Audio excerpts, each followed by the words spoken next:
ابھی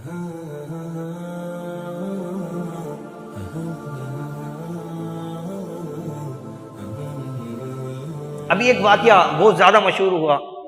ایک خاتون کا جس نے عربی لباس پہن رکھا تھا، بڑا وائرل ہوا کہ لوگوں نے جو ہے وہ لاہور میں اس کو گھیر لیا، یہاں تک کہ اس کو مارنے کے لیے بھی لوگوں نے گھیر لیا تھا۔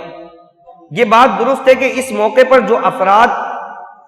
وہاں موجود تھے انہیں خود جو ہے کارروائی نہیں کرنی چاہیے تھی، انہیں چاہیے تھا کہ اداروں کو حکم کرتے، فون کرتے، انہیں بلاتے، قانون اپنے ہاتھ میں نہیں لینا چاہیے، اور جو بھی وہاں جس طریقے کے معاملات تھے اس طریقے کے معاملات نہیں ہونے چاہیے تھے۔ خیر، لیکن اس بارے میں جو شرعی حکم ہے وہ سماعت فرما لیجیے کہ ایسا لباس کہ جس پر عربی الفاظ لکھے ہوئے ہوں،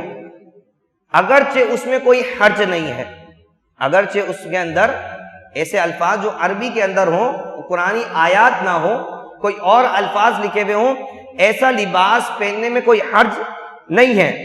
جس طرح دیگر زبانوں میں ہے۔ قرآن حکیم کے کسی بھی لفظ کی توہین کرنا کفر ہے۔ اگر کوئی بھی قرآن کا لفظ کسی بھی بے ادبی والی جگہ توہین کے لیے لکھا جائے تو کفر، اور بغیر ارادے کے لکھا یا عمل ہوا تو گناہگار ہوگا۔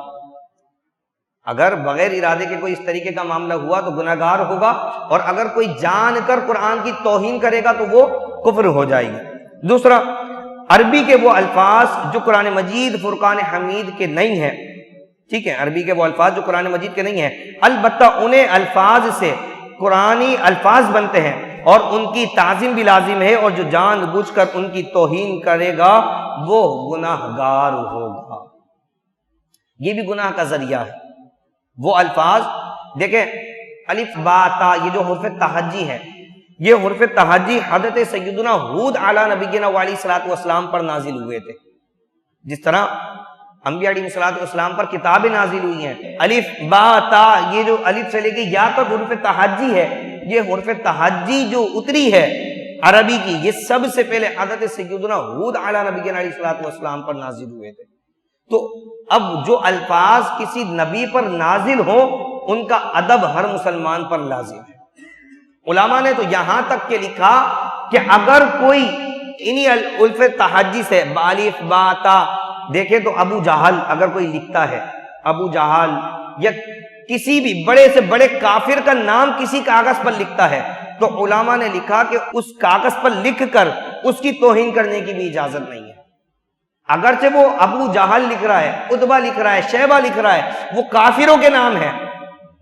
ہاں، فرعون لکھ رہا ہے، لیکن فرمایا کہ وہ جو فا را عین واو، یہ جو حرف تہجی وہ لکھ رہا ہے، علماء نے فرمایا اس حرف تہجی کی بھی تعظیم کی جائے گی، اس لیے اس طرح سے اس کو لکھ کر پاؤں میں کچلنا، یہ کرنا، اس سے بھی منع کیا گیا ہے۔ تو یہ اسلامی معاشرہ ہے، یہاں پہ وہی معاملات ہونے چاہیے کہ جو اسلامی معاملات کے مطابق، اور اسی طرح بے شمار فتنے ہیں۔ تو اللہ تبارک و تعالیٰ کی بارگاہ میں دعا ہے اللہ تبارک و تعالیٰ ہمیں ان فتنوں سے جو ہے وہ بچنے کی توفیق عطا فرمائے۔